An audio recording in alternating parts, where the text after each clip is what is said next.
തിരുവനന്തപുരം ജില്ലയിലെ പൂജപ്പുരയിലാണ് കേരളത്തിലെ ആദ്യത്തെ തുറന്ന വനിതാ ജയിൽ നിലവിൽ വന്നത്. ചന്ദ്രശേഖരൻ നായർ സ്റ്റേഡിയം നിലവിൽ വന്നത് തിരുവനന്തപുരം ജില്ലയിലാണ്.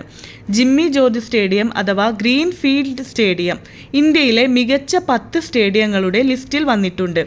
കന്യാവട്ടം സ്പോർട്സ് ഹബ്ബ് എന്നും ജിമ്മി ജോർജ് സ്റ്റേഡിയം അറിയപ്പെടുന്നു. കുമാരനാശാൻ, ശ്രീനാരായണ ഗുരു, ചട്ടമ്പി സ്വാമികൾ, സ്വദേശാഭിമാനി രാമകൃഷ്ണപിള്ള, അയ്യങ്കാളി എന്നിവരുടെ ജന്മസ്ഥലം കൂടിയാണ് തിരുവനന്തപുരം ജില്ല. കേരള സെക്രട്ടേറിയറ്റ് 1869 തിരുവനന്തപുരം ജില്ലയിൽ സ്ഥാപിക്കപ്പെട്ടു. വില്യം ബാർട്ടിനാണ് സെക്രട്ടേറിയറ്റ് ശില്പി.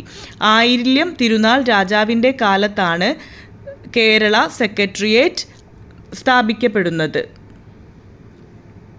വേലുത്തമ്പി ദളവയുടെ പ്രതിമ സെക്രട്ടേറിയറ്റിൻ്റെ ഉള്ളിലും ടി മാധവറാവുവിൻ്റെ പ്രതിമ സെക്രട്ടേറിയറ്റിൻ്റെ പുറത്തും സ്ഥാപിച്ചിട്ടുണ്ട്. കേരളത്തിലെ ഏറ്റവും ഉയരം കൂടിയ പ്രതിമ തിരുവനന്തപുരത്താണ്. അത് യേശുക്രിസ്തുവിൻ്റെ പ്രതിമയാണ്.